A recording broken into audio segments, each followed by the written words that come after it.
Hello everyone, very good morning to all of you.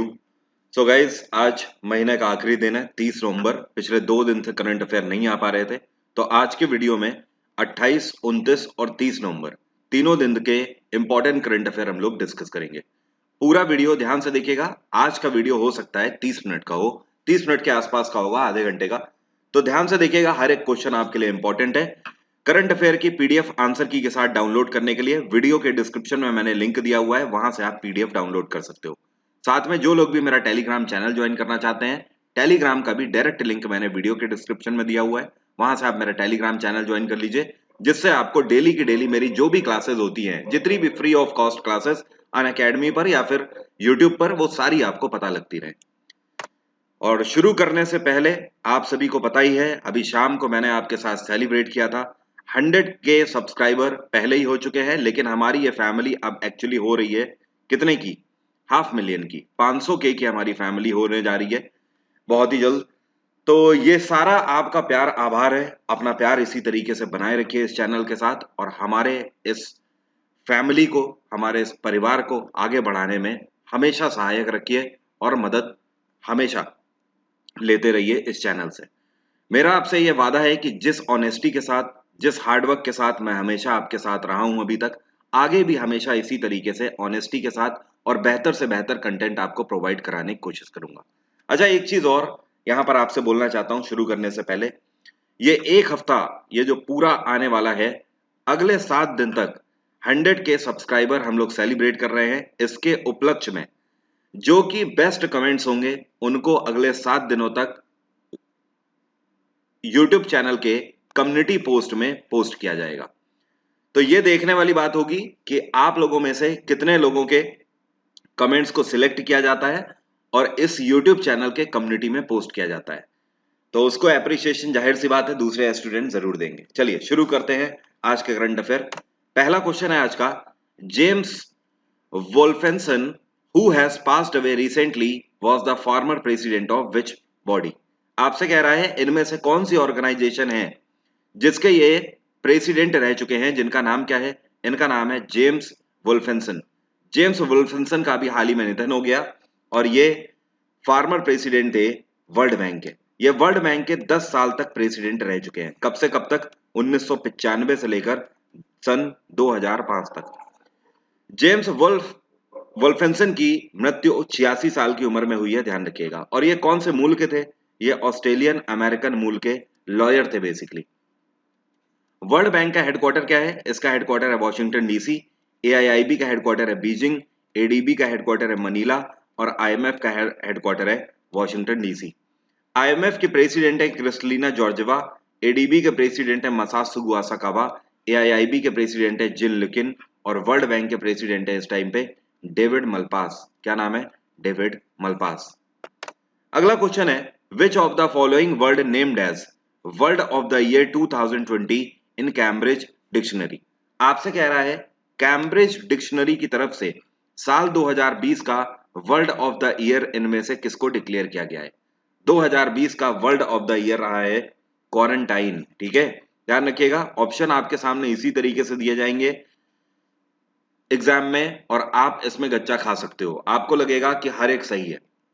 ज्यादातर लोग ऐसे में अगर ये क्वेश्चन नहीं पढ़ के जाएंगे तो उन्हें लगेगा कोविड-19, वो आसानी से लगा के आ जाएंगे, लेकिन ये आंसर गलत होगा। ध्यान रखिएगा, क्वारंटाइन को word of the year 2020 declare किया गया है कैम्ब्रिज डिक्शनरी की तरफ से। कैम्ब्रिज कहां पर है? ये है आपका इंग्लैंड में। अगला क्वेश्चन है, the Bowring and Lady Curzon medical college and research institute in Bengaluru have been renamed after which former prime minister? आपसे कह रहा है बेंगलोर के Bowring and Lady Curzon medical college and research institute का नाम बदलकर किस भारत के प्रधानमंत्री के नाम पर इसका नाम रख दिया जाएगा? इसका नाम रखा जा रहा है अटल बिहारी वाजपेयी के नाम पर। क्वेश्चन आपसे यह है कि आपको कमेंट बॉक्स में लिखकर बताना है कि अटल बिहारी वाजपेयी भारत के कौन से प्रधानमंत्री थे। लाइक अगर बात करें एचडी देवगौड़ा, तो ये भारत के 12वें प्रधानमंत्री थे। लाल बहादुर शास्त्री ये दूसरे प्रधानमंत्री थे। जवाहरलाल नेहरू आपको पता है ये पहले प्रधानमंत्री थे। तो आपको बताना है अटल बिहारी वाजपेयी भारत के कौन से प्रधानमंत्री थे। कमेंट बॉक्स में लिखकर जरा जल्दी से बताइए। बोरिंग कॉलेज की बात करें तो इसकी स्थापना 1867 में करी गई थी बेंगलोर में, और लेडी कर्जन कॉलेज की स्थापना करी गई थी हॉस्पिटल की स्थापना करी गई थी 1890 में। अभी क्या है कि इन दोनों को मिलाकर मेडिकल कॉलेज और रिसर्च इंस्टीट्यूट बना दिया गया है। तो अब ये आगे चल के Bowring and Lady Curzon medical college नहीं कहलाएगा, ये कहलाएगा Atal Bihari Vajpayee medical college and research institute Bangalore. अगला क्वेश्चन है which corps of Indian army has launched a 1971 kilometre cycling expedition in Gujarat and Rajasthan. आपसे कह रहा है इंडियन आर्मी की ये कौन सी यूनिट है जिसके द्वारा अभी हाल ही में 1971 किलोमीटर की एक साइकिल रैली लॉन्च करी गई है गुजरात और राजस्थान में। यह लॉन्च करी गई है कोनार्क कॉर्प के द्वारा। कोनार्क कॉर्प गुजरात और राजस्थान में 1971 किलोमीटर की ये साइकिल रैली लॉन्च क्यों कर रहे हैं? ध्यान रखिएगा, इस वजह से क्योंकि इस साल हम लोग गोल्डन जुबली मना रहे हैं 1971 इंडो पाकिस्तान वॉर में भारत की विक्ट्री की। 1971 का जो ये वॉर हुआ था, जिसके बाद जो कि हिंदुस्तान के ही नहीं पूरे वर्ल्ड के इतिहास में किसी भी सेना के द्वारा कराया गया सबसे बड़ा सरेंडर है, ध्यान रखिएगा। ओके, तो ये जो 1971 का वॉर था, इसी के बाद बांग्लादेश को आजादी मिली थी और भारत हर साल इसी को एज अ विक्ट्री के रूप में, विक्ट्री सेलिब्रेशन के रूप में मनाता है। तो इस साल 50वां साल है जो हम लोग सेलिब्रेट कर रहे हैं, क्योंकि 2021 अब आ रहा है, तो गोल्डन जुबली है। गोल्डन जुबली के उपलक्ष्य में 1971 किलोमीटर की साइकिल रैली आयोजित करी गई है। ये इसी उपलक्ष्य में, क्योंकि 1971 का ये वॉर था। ओके, और ये जो कोनार्क कॉर्प है, इसी को 12 कॉर्प भी बोला जाता है। क्या बोला जाता है? 12th कॉर्प भी बोला जाता है। अगला क्वेश्चन है, बाय द वे यहाँ पर कोनार्क कॉर्प का हेडक्वार्टर क्या है? इसका हेडक्वार्टर है जोधपुर। क्या है? जोधपुर। इसकी स्थापना 1987 में करी गई थी इस यूनिट की। अगला क्वेश्चन है, which of the following country has successfully tested a Zircon hypersonic cruise missile in the Arctic region? ये जो सिर्कन हाइपरसोनिक क्रूज मिसाइल है, इसी को जिरकन के नाम से भी जाना जाता है। इसको सिर्कन भी बोलते हैं और जिरकन भी बोलते हैं। एक्चुअली जो इसका पूरा नाम है, ये है 3M22 जिरकन। तो 3M22 जिरकन भी बोलते हैं इसको, या फिर 3M22 सिरकन भी बोल सकते हो। तो ये कौन सा देश है जिसने अभी आर्कटिक रीजन में सिर्कन हाइपरसोनिक क्रूज मिसाइल का सफलतापूर्वक परीक्षण किया? ये किया गया है रशिया के द्वारा। रशिया ने आर्कटिक रीजन में इसका परीक्षण किया। अब अगर जिरकन 3M22 की बात करें तो इसकी रेंज कितनी है? इसकी रेंज 1000 किलोमीटर प्लस है, वो भी कस्टमाइज फॉर्म में। आप इसको 1000 किलोमीटर प्लस में कस्टमाइज कर सकते हो। 1500 किलोमीटर भी आप इसको दाग सकते हो, 1700 किलोमीटर भी दाग सकते हो, 1200 किलोमीटर भी कर सकते हो। ठीक है, जैसे आप चाहो वैसे आप इसे कस्टमाइज कर सकते हो। साथ में इसकी स्पीड कितनी है? इसकी स्पीड बहुत है, 11000 किलोमीटर प्रति घंटा है, 11,000 किलोमीटर पर आवर ये जाती है। Okay, and by the way Russia की कैपिटल है मॉस्को, चाइना की कैपिटल है बीजिंग, भारत की कैपिटल है नई दिल्ली और तुर्कमेनिस्तान की कैपिटल है अशगाबाद। क्या बोलते हैं? अशगाबाद इसको बोलते हैं। यहां पर आप देख सकते हो, ये है आपका रशिया, और रशिया से ये किस रीजन में पड़ता है? ये देखिए, ये वाला पूरा रीजन आपका आर्कटिक ओशियन है। और ये वाला जो एरिया है, क्योंकि ये साइबेरिया पड़ता है आपका रशियन रीजन में, तो इसको ईस्ट साइबेरियन सी बोला जाता है। लेकिन ये वाला जो आप देख रहे हो वाटर बॉर्डर है, इसके आप जैसे ही आगे आते हो तो ये प्योर आर्कटिक ओशियन आ जाता है। तो समवेयर इन आर्कटिक ओशियन इसको लॉन्च किया गया। नाम क्या है? जिरकन मिसाइल। अगला क्वेश्चन है, which domestic airline has become first to launch its dedicated freighter services to Leh? आपसे कह रहा है भारत की पहली ऐसी डोमेस्टिक एयरलाइन ये कौन सी है जिसने अपनी फ्रीटर सर्विस लॉन्च करी है लेह के लिए? फ्रीटर सर्विस का मतलब पता है क्या होता है? Cargo service.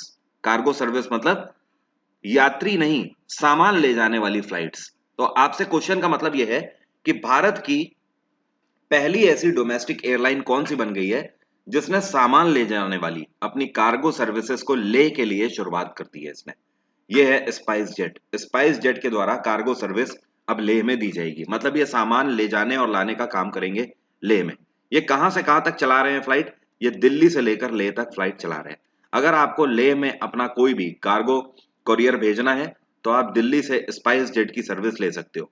और साथ में इनकी जो फ्लाइट्स हैं वो भी घटे दामों में है। एक बार में कितनी सप्लाई दे सकते हैं? एक बार में 13 टन तक सप्लाई दे सकते हैं। और इसकी शुरुआत इन्होंने अभी 26 नवंबर के दिन से करी हुई है। By the way spice jet की बात करें तो इसका हेडक्वार्टर है गुरुग्राम। इसकी स्थापना साल 2004 में करी गई थी और इसके सीईओ कौन है? ये हैं इस टाइम पे अजय सिंह, क्या नाम है, अजय सिंह। विस्तारा की बात करें तो इसकी स्थापना 2013 में करी गई है। विस्तारा का हेडक्वार्टर भी गुरुग्राम है। गो एयर का हेडक्वार्टर है मुंबई, इसकी स्थापना करी गई साल 2005 में। और इंडिगो का हेडक्वार्टर है गुरुग्राम, इसकी स्थापना भी 2005 में ही करी गई। ठीक है, तो स्पाइस जेट ने फाइनली, आपको ध्यान रखना है, फ्रीटर सर्विस स्टार्ट करी लेह के लिए। अगला क्वेश्चन है, which union minister has launched honey FPO program in 5 states. आपसे कह रहा है, इसको इन कर लीजिए, आपसे कह रहा है ये कौन से यूनियन मिनिस्टर है हमारे जिनके द्वारा हनी एफपीओ प्रोग्राम को 5 राज्यों में लॉन्च किया गया है। ये है हमारे नरेंद्र सिंह तोमर। नरेंद्र सिंह तोमर कौन से मिनिस्टर हैं, ध्यान रखिएगा, एग्रीकल्चर मिनिस्टर हैं। और यहां पर एफपीओ का मतलब क्या है, एफपीओ का मतलब है फार्मर प्रोड्यूसर ऑर्गेनाइजेशन। अब ये जो फार्मर प्रोड्यूसर ऑर्गेनाइजेशन है, इसको 5 राज्यों में स्थापित किया जा रहा है और जिसका शुभारंभ नरेंद्र सिंह तोमर के द्वारा किया गया है। इनका मेन मकसद क्या होगा, एफपीओ का, फार्मर प्रोड्यूसर ऑर्गेनाइजेशन का मेन मकसद यह होगा कि हनी मतलब शहद का प्रोडक्शन ज्यादा से ज्यादा करना है, शहद का प्रोडक्शन डबल करना है, ताकि शहद उत्पादन करने वाले जो हमारे किसान हैं उनकी इनकम भी डबल हो सके। अब यहां पर देखिए इसको कहां कहां पर लॉन्च किया जा रहा है। पहला राज्य कौन सा है, पहला राज्य है आपका एमपी। एमपी के कौन से डिस्ट्रिक्ट में, ये आपका मुरैना डिस्ट्रिक्ट में। दूसरा यहां पर आपका राज्य है बिहार। बिहार में कहां पर, चंपारण में, चंपारण। तीसरा जो आपका राज्य है उत्तर प्रदेश, उत्तर प्रदेश में मथुरा में। चौथा जो आपका राज्य है ये है राजस्थान, और राजस्थान में कहां पे, भरतपुर में। और जो पांचवा आपका राज्य है ये है वेस्ट बंगाल। वेस्ट बंगाल में कहां पर, सुंदरबन में, सुंदरबन। तो एक बार मैं इसको पढ़ देता हूं फिर से। मध्य प्रदेश में मुरैना डिस्ट्रिक्ट, बिहार में चंपारण डिस्ट्रिक्ट में खोला जाएगा, उत्तर प्रदेश में मथुरा डिस्ट्रिक्ट, राजस्थान में भरतपुर डिस्ट्रिक्ट और वेस्ट बंगाल में सुंदरबन डिस्ट्रिक्ट। इन सभी डिस्ट्रिक्ट्स में 5 राज्यों में हनी एफपीओ प्रोग्राम चलाया जाएगा एग्रीकल्चर मिनिस्ट्री के द्वारा। और इसका मेन मकसद क्या होगा, मेन मकसद इसका होगा किसानों की इनकम को डबल करना और शहद का उत्पादन ज्यादा से ज्यादा करना। अगला क्वेश्चन है, which union minister has launched India climate change knowledge portal. आपसे कह रहा है ये कौन से यूनियन मिनिस्टर हैं जिनके द्वारा अभी हाल ही में India climate change knowledge portal launch किया गया है। इसको एनवायरमेंट मिनिस्टर प्रकाश जावड़ेकर के द्वारा लॉन्च किया गया है। कब लॉन्च किया गया, अभी 2 दिन पहले, 27 तारीख को, 27 नवंबर को। इंडिया क्लाइमेट चेंज पोर्टल ये जो एक वेबसाइट है, इस वेबसाइट का मेन मकसद ये है कि रियल टाइम इंफॉर्मेशन आपको देगा क्लाइमेट की, भारत में जिस भी तरीके का वेदर है और लगातार बदलते हुए मौसम की जानकारी देने के लिए इसको लॉन्च किया गया है। अगला क्वेश्चन है, यूनियन मिनिस्टर फॉर, माफ करिएगा यहां पर फॉर नहीं, union minister Nitin Gadkari recently laid the foundation stones for how many national highway projects in Uttar Pradesh. Question का मतलब यह है कि उत्तर प्रदेश में कितने नेशनल हाईवे प्रोजेक्ट्स की स्थापना अभी हाल ही में नितिन गडकरी के द्वारा करी गई है। नितिन गडकरी ने एक साथ 16 नेशनल हाईवेज प्रोजेक्ट की स्थापना करी है उत्तर प्रदेश में। ये 16 हाईवे उत्तर प्रदेश में बनेंगे। नितिन जयराम गडकरी मतलब जो road and transport highways ministry है उसका ये प्लान है, और इस प्लान के तहत जो एस्टिमेटेड कॉस्ट है, ये एस्टिमेटेड कॉस्ट है 7,477 करोड़ रुपया। तो अल्टीमेटली कहने का मतलब यह है कि 7,477 करोड़ रुपए की मदद से 16 नेशनल हाईवेज की स्थापना उत्तर प्रदेश के अंदर करी जाएगी। उत्तर प्रदेश में योगी आदित्यनाथ की सरकार है, गवर्नर है यहाँ पर आनंदीबेन पटेल। अगला क्वेश्चन है, government of India has approved the construction of the song dam drinking water project worth 1100 crore in which place.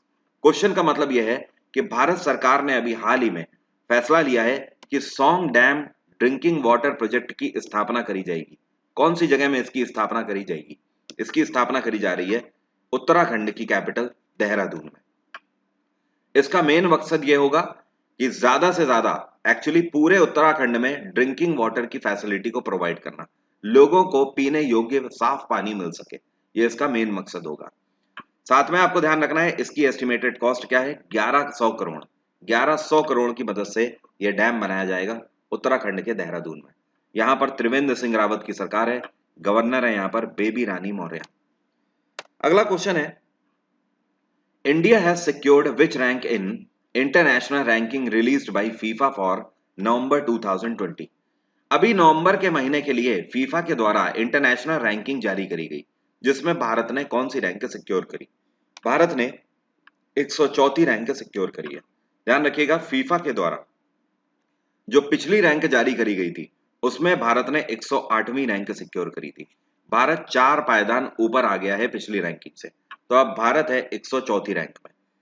FIFA नवंबर 2020 की इंटरनेशनल रैंकिंग में नंबर 1 पे रहा बेल्जियम, नंबर 2 पे रहा फ्रांस, नंबर 3 पे ब्राजील, नंबर 4 पे इंग्लैंड और नंबर 5 पे पुर्तगाल।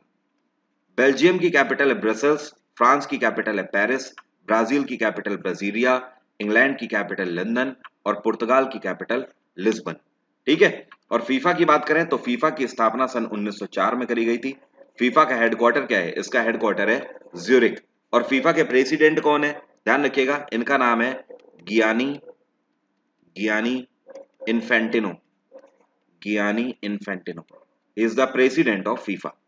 अगला क्वेश्चन है, Faqir Chand Kohli who passed away was related to which profession. अभी हाल ही में फकीर चंद कोहली साहब का निधन हो गया। ये कौन से प्रोफेशन से जुड़े हुए थे? बिजनेस पर्सन थे, पेंटर थे, जर्नलिस्ट थे या स्पोर्ट्स पर्सन थे? फकीर चंद कोहली भारत के बहुत ही प्रख्यात बिजनेस पर्सन थे। इवन इतना ही नहीं, इनको father of Indian software industry के नाम से भी जाना जाता है। इंडियन सॉफ्टवेयर इंडस्ट्री, ऐसा क्यों कि इनको father of Indian software industry बोला जाता है? टीसीएस का आपने नाम सुना है, टाटा कंसल्टेंसी सर्विसेज, उसके को फाउंडर हैं ये। ठीक है, और टीसीएस के पहले सीईओ भी थे। तो फकीर चंद कोहली अब नहीं रहे 96 वर्ष की उम्र में। अगला क्वेश्चन है, who has been appointed as the next engineer in chief of the Indian army. अभी हाल ही में भारतीय सेना में इंजीनियर इन चीफ के रूप में किसको अपॉइंट किया गया है? इनका नाम क्या है? तो ध्यान रखिएगा, ये हैं लेफ्टिनेंट जनरल हरपाल सिंह।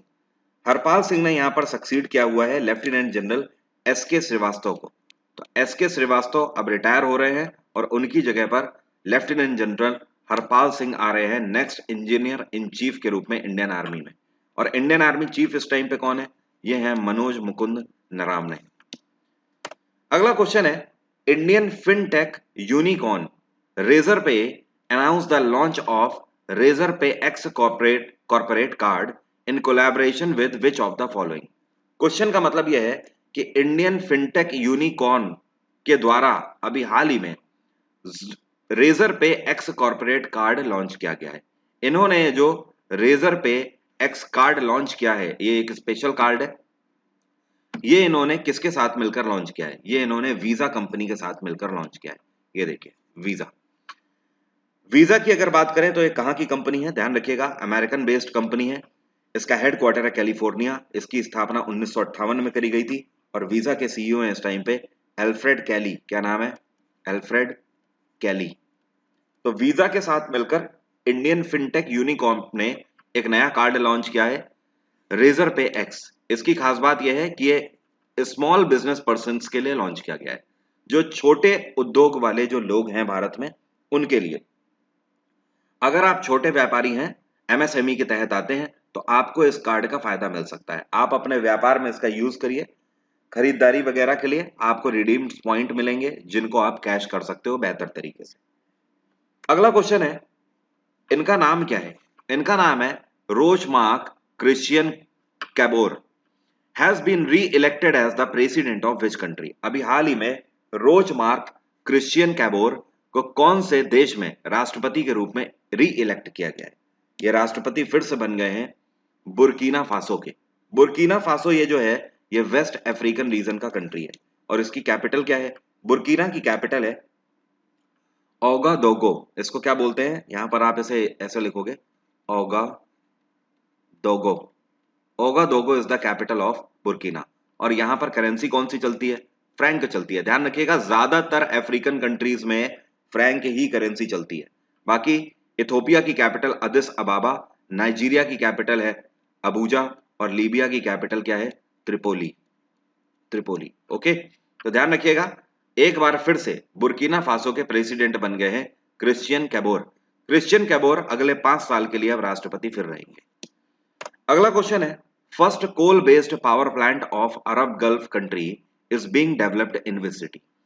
आपसे कह रहा है पूरे अरब गल्फ कंट्रीज में पहली बार कोल बेस्ड पावर प्लांट की स्थापना करी गई है।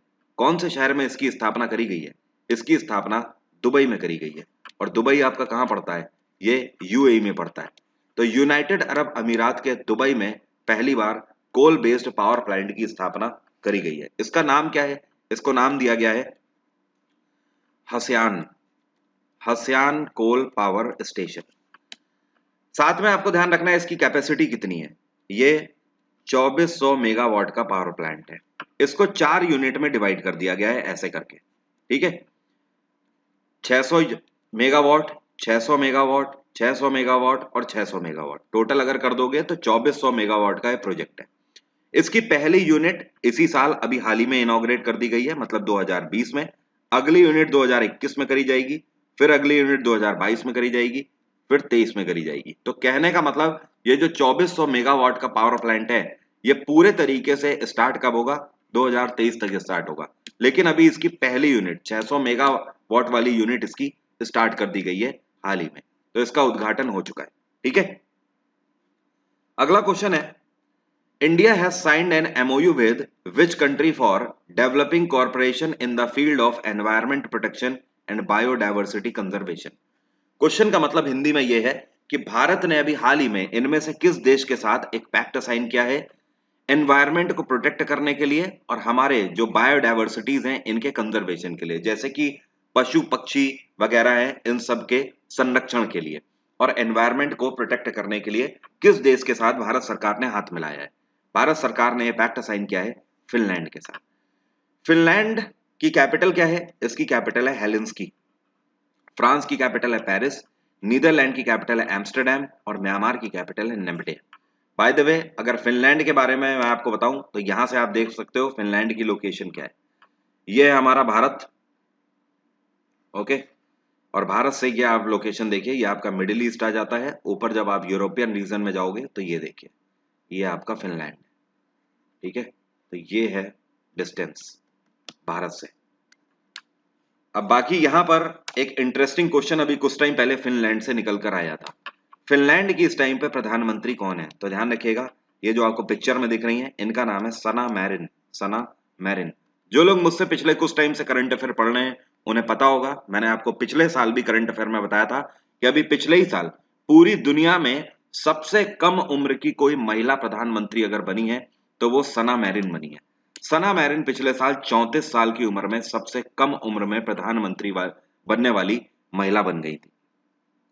और फिनलैंड में इस टाइम पे प्रेसिडेंट कौन है? इनका नाम है साउली निनिस्तो।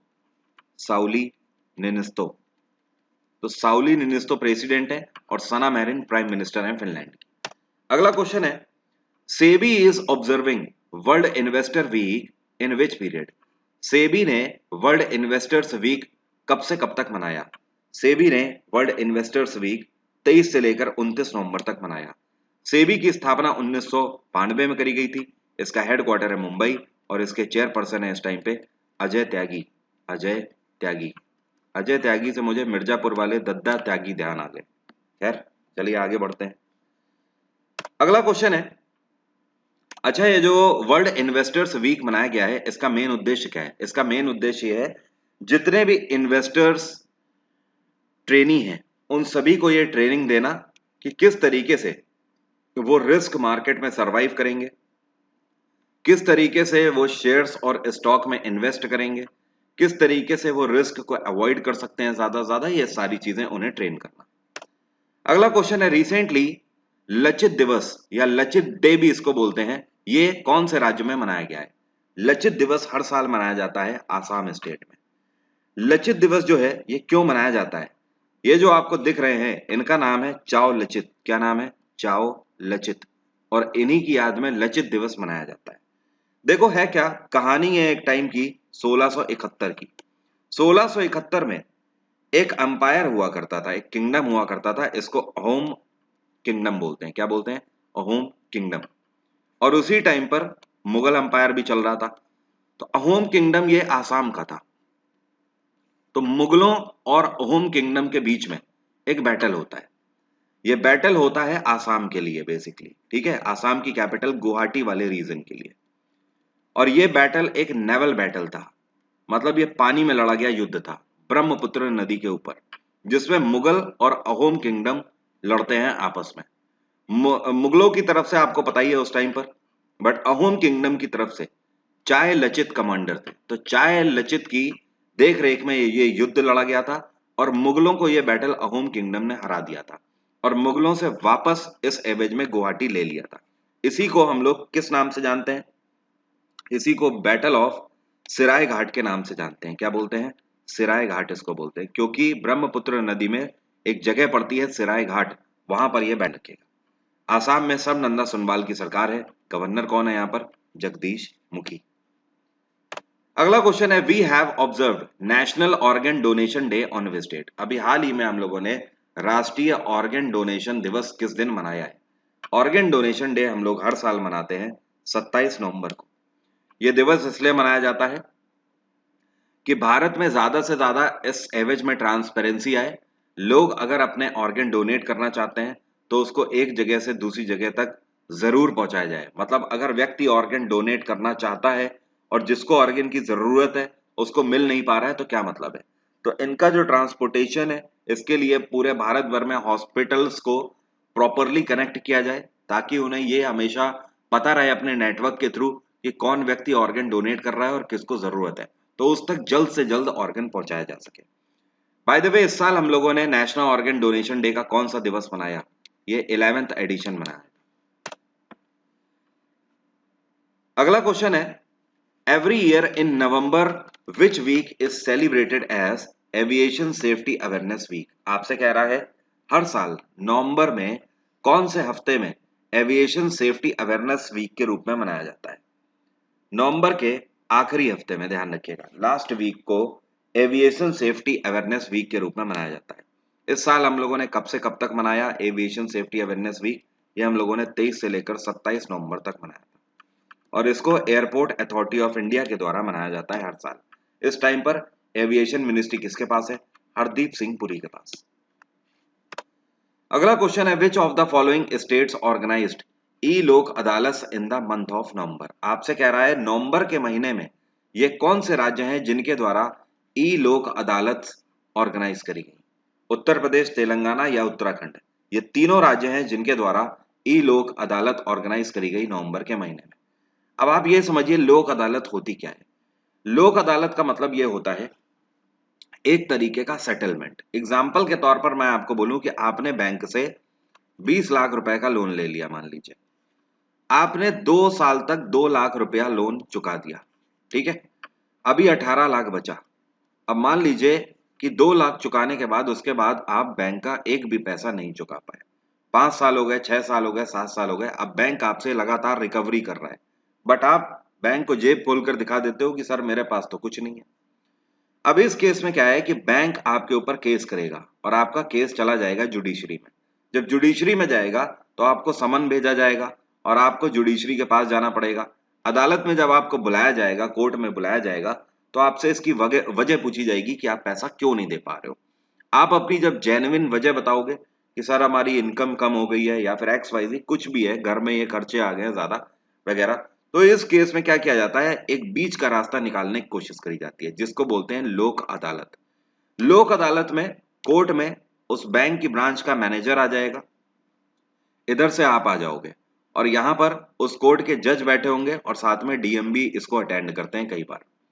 इस केस में जज की तरफ से बैंक अधिकारी से पूछा जाएगा कि आप कितना रुपया चाहते हैं, जो 18 लाख रुपया बचा हुआ है कितने में आप सेटलमेंट चाहते हैं। मान लीजिए कि बैंक अधिकारी आपको ये छूट दे देता है, आपकी कंडीशन को देखते हुए वो ये बोल देता है कि एक काम करिए, अच्छा आप 10 लाख रुपए एक साथ मुफ्त दे दीजिए और मैं आपका पूरा लोन यहीं पर सेटल कर देता हूं। उसके बाद आपको एक भी रुपया देने की जरूरत नहीं है। अब आपने फाइनल कर दिया, तो इस केस में अगर आपने 10 लाख रुपए इनको दे दिए तुरंत, तो ये केस वहीं पर सेटल हो जाएगा। 18 लाख रुपए फिर आपको नहीं देने पड़ेंगे, वहीं पर केस सेटल हो जाएगा। लेकिन ये दोनों की म्यूचुअल अंडरस्टैंडिंग से होता है। मैंने आपको जस्ट एग्जांपल बताया तो लोक अदालत का मेन मकसद ये होता है कि ज्यादा से ज्यादा जो सेटलमेंट वाले केसेस हैं उनको सेटल करना। केवल नवंबर के महीने में 12,600 केसेस जो कि पेंडिंग पड़े हुए थे उनको सेटल किया गया है उत्तर प्रदेश, तेलंगाना और उत्तराखंड सरकारों के द्वारा। ध्यान रखिएगा। ओके, उत्तर प्रदेश में योगी आदित्यनाथ की सरकार है, तेलंगाना में चंद्रशेखर राव की सरकार है और उत्तराखंड में त्रिवेंद्र सिंह रावत की सरकार है। तो ये तो बात हो गई लोक अदालत की, लेकिन ई लोक अदालत मतलब वीडियो कॉन्फ्रेंस के थ्रू इसी को, क्योंकि कोविड चल रहा है, कोविड की वजह से वीडियो कॉन्फ्रेंस के थ्रू इसको लॉन्च किया गया इन तीनों राज्यों में। तो ये काफी बेहतर मूव लिया गया। वैसे भी पूरे हिंदुस्तान में पेंडिंग केसेस की अधिकता बहुत ज्यादा है। Which among the following has received the platinum partner award for highest transactions on Umang application? Bharat सरकार के द्वारा लॉन्च किया गया है जो उमंग एप्लीकेशन है, भारत सरकार बोलती है कि आप इसका ज्यादा से ज्यादा यूज करें और ऑनलाइन ट्रांजैक्शन इससे आप किया करें। ऑफलाइन ट्रांजैक्शन कम से कम करिए, ऑनलाइन ट्रांजैक्शन ज्यादा से ज्यादा करिए, जिससे कि हर एक पैसे का लेखा जोखा आपके पास रहेगा और पैसे की कोई बेईमानी नहीं हो पाएगी। तो कहने का मतलब यह है कि इनमें से कौन सी ऑर्गेनाइजेशन है जिसने उमंग एप्लीकेशन का यूज करते हुए सबसे ज्यादा ट्रांजैक्शन किए हैं, जिसकी वजह से इनको 2020 का प्लैटिनम पार्टनर अवार्ड दिया गया है। ये ऑर्गेनाइजेशन है ईपीएफओ। ईपीएफओ ने 25 लाख से भी ज्यादा ट्रांजैक्शन किए हैं पिछले एक साल में, इस वजह से इनको सम्मानित किया गया है। ईपीएफओ की स्थापना 1952 में करी गई थी। इसका हेडक्वार्टर है नई दिल्ली और इसके चेयरपर्सन है इस टाइम पे आईएएस अधिकारी सुनील बर्थवाल। क्या नाम है? सुनील बर्थवाल। एलआईसी के चेयरपर्सन है एमआर कुमार। इसकी स्थापना 1955 में करी गई थी, हेडक्वार्टर है इसका मुंबई। आरबीआई की स्थापना 1935 में करी गई थी, हेडक्वार्टर है मुंबई, गवर्नर है शक्तिकांत दास। नाबार्ड की स्थापना 1982 में करी गई थी, हेडक्वार्टर है मुंबई और चेयरपर्सन है गोविंद रजलू चिंताला। अगला क्वेश्चन है which ministry has launched national portal for transgender person? ये कौन सी मिनिस्ट्री है जिसके द्वारा अभी हाल ही में एक नया पोर्टल लॉन्च किया गया है ट्रांसजेंडर पर्सन के लिए? ट्रांसजेंडर जो कि किन्नर हैं, इनके हितों के संरक्षण के लिए नेशनल पोर्टल लॉन्च किया गया है ministry of social justice and empowerment के द्वारा।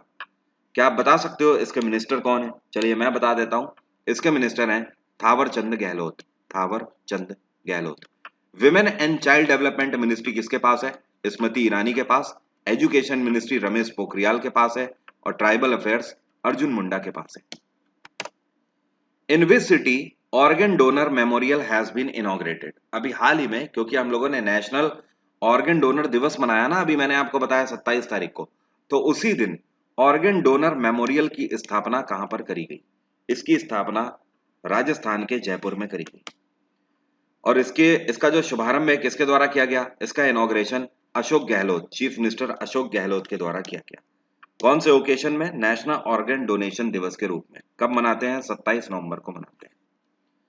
अगला क्वेश्चन है we have observed national constitution day, राष्ट्रीय संविधान दिवस 2020 का हम लोगों ने किस दिन मनाया? ये हर साल मनाते हैं 26 नवंबर को, क्योंकि 26 नवंबर ये वो डेट थी जिस दिन हमारा संविधान बनके तैयार हुआ था और हमने इसको एडॉप्ट किया था। तो एडॉप्शन ऑफ कॉन्स्टिट्यूशन के उपलक्ष्य में हर साल नेशनल कॉन्स्टिट्यूशन डे 26 नवंबर को मनाया जाता है। Which train has become the India's fastest train recently? अभी हाल ही में भारत की सबसे तेज ट्रेन कौन सी बन गई है? भारत की सबसे तेज चलने वाली ट्रेन बन गई है प्रयागराज एक्सप्रेस। प्रयागराज एक्सप्रेस कहां से कहां तक चलती है? ये नई दिल्ली से लेकर प्रयागराज तक चलती है। इसकी स्पीड बढ़ा दी गई है, एक्चुअली कितनी कर दी गई है? 130 किलोमीटर पर आवर इसकी स्पीड कर दी गई है, जो कि शताब्दी को भी सक्सीड कर गई है। बात आ रही है समझ? शताब्दी की स्पीड करीब 120 के आसपास रहती है, इसकी स्पीड 130 किलोमीटर पर आवर। तो अभी भारत में इससे तेज चलने वाली फिलहाल और कोई ट्रेन नहीं है, ध्यान रखिएगा।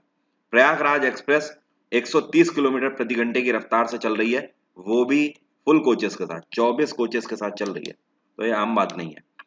इंडियन रेलवेज की बात करें तो अभी कुछ टाइम पहले इसके नए सीईओ बनाए गए हैं वीके यादव, विनोद कुमार यादव, और वीके यादव ही इस टाइम पे रेलवे बोर्ड के चेयरपर्सन भी है। इंडियन रेलवेज का हेडक्वार्टर है नई दिल्ली। इसकी स्थापना 1853 में करी गई थी। In which city 2 waste to energy plants will be established? ये कौन सा शहर है जिसमें सरकार के द्वारा 2 वेस्ट से एनर्जी बनाने वाले प्लांट्स की स्थापना करी जाएगी। ये जो कूड़ा करकट है आपका, इन सब को एनर्जी में कन्वर्ट किया जाएगा और उस एनर्जी का यूज किया जाएगा। तो ये बेंगलुरु में स्थापित किए जा रहे हैं ऐसे 2 प्लांट। अगला क्वेश्चन है, legend football player Diego Maradona has passed away. अभी हाल ही में मैराडोना का तो नाम आप लोगों ने जरूर सुना होगा, ऐसा हो ही नहीं सकता। मैराडोना का निधन हो गया। लीजेंड फुटबॉल प्लेयर कौन से देश के एक खिलाड़ी थे? ये अर्जेंटीना से खेलते थे, ध्यान रखिएगा। अर्जेंटीनी खिलाड़ी डीगो मैराडोना 60 वर्ष की उम्र में नहीं रहे। 60 साल जीने के बाद अभी 3 दिन पहले इनका निधन हो गया। अर्जेंटीना की कैपिटल है ब्रूनो आयर्स, ब्राजील की कैपिटल है ब्राजीलिया, स्पेन की कैपिटल है मैड्रिड और चिली की कैपिटल है सेंटियागो। नेक्स्ट क्वेश्चन है, who has been appointed as the chairperson of Orissa human rights commission. अभी हाल ही में उड़ीसा के ह्यूमन राइट कमीशन के नए चेयरपर्सन के रूप में किसको अपॉइंट किया गया है? ये बनाए गए हैं बिजोय कृष्णा पटेल। क्या नाम है इनका? बिजोय कृष्णा पटेल। इससे पहले ये उड़ीसा हाई कोर्ट के चीफ जस्टिस भी रह चुके हैं। तो अब उड़ीसा ह्यूमन राइट कमीशन में चेयरपर्सन के रूप में ये सर्व कर रहे हैं। तो ये क्वेश्चन थे हमारे 3 दिन के सभी इंपॉर्टेंट करंट अफेयर। आज से नवंबर का महीना खत्म हो रहा है। कल 1 दिसंबर में फिर मुलाकात होगी सुबह 4 बजे और नए सिरे से नए तरीके से करंट अफेयर दिसंबर के स्टार्ट करते हैं। पिछले वीडियो में मैंने आपको पीडीएफ देना मैं भूल गया था। एक्चुअली पीडीएफ सारी आपकी रेडी थी, लेकिन वो अपलोड कराना मैं भूल गया था। तो पिछला जो वीडियो है उसमें भी पीडीएफ मैंने अपलोड करा दी है। तो जो 27 तारीख की पीडीएफ है वो उसके वीडियो में जाके आप डाउनलोड कर लीजिए। अब वो डाउनलोड हो जाएगी।